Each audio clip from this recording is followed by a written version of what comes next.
یەکەم دانیشتنی پەرلەمان کەی دەکرێت و چی ڕوودەدات؟ نێچیروان بارزانی پەیامێکی نهێنی بۆ نەوەی نوێ دەنێرێت. چاوەڕێ دەکرێت بەم نزیکانە ئەنجامی هەڵبژارنەکانی هەرێم پەسەند بکرێت، دواتریش ڕێکارەکانی دەست بەکاربوونی پەرلەمان دەست پێ بکات. بەپێی پەیڕەوی ناوخۆی پەرلەمان دەبێت لە ماوەی 10 ڕۆژی دوای پەسەندکردنی ئەنجامەکان پەرلەمانی نوێ دەست بەکار بێت و یەکەم دانیشتنی خۆی ئەنجام بدات. بەم پێیش بێت چاوەڕێ دەکرێت سەرەتای مانگی داهاتوو دانیشتنی پەرلەمانی هەرێم دەست پێ بکات.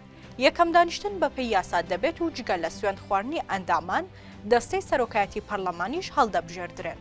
بۆ دانیشتنی یەکەمی پەرلەمان پێویستە بەتەمەنترین ئەندام سەرۆکایەتی دانیشتنەکە بگرێتە دەست.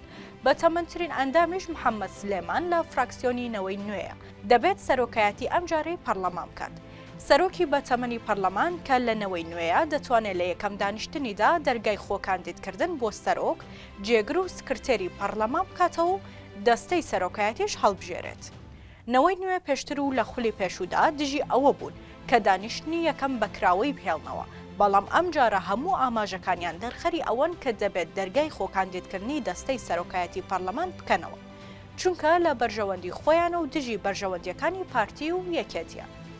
ئەمەش ترسی لای پارتی و یەکێتی دروست کردووە کە ئەگەر بێت و بەبێ ڕێکەوتنی سیاسی دەرگای خۆکاندیدکردن بۆ دەستەی سەرۆکایەتی پەرلەمان بکرێتەوە، لێکەوتەی سیاسی خراپی دەبێت و دۆخەکە گرژ دەکات. لەلایەکی دیکەوە بە پێچەوانەشەوە ئەگەر بێتونەوەی نوێ دانیشتنەکە بەکراوەی پێڵێتەوە ڕەنگە وەک خواردنەوەی پیاڵە ژەهرەکەوە بێت، چونکە بە جۆرێک وەکو چاوپۆشی بۆ پارتی و یەکێتی لێک دەدرێتەوە. بەپێی زانیاریەکان نێچیروان بارزانی سەرۆکی حکوومەتی هەرێم بە کەسێکی نزیکی خۆیدا پەیامی بۆ نەوەی نوێ ناردووە و داوای هەڵوێستی لێکردوون کە بۆچوونیان چیە لەسەر دانیشتنی یەکەمی پەرلەمان.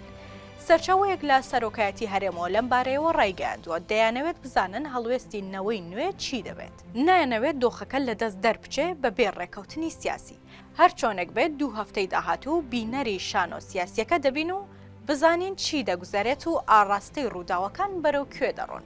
دەبێت بزانین نەوەی نوێ پیاڵە ژەهرەکە دەخواتەوە یاخود پارتی و یەکێتی بەنیازی چین و بە چ شێوەیەک لەگەڵ نەوەی نوێدا مامەڵە دەکەن.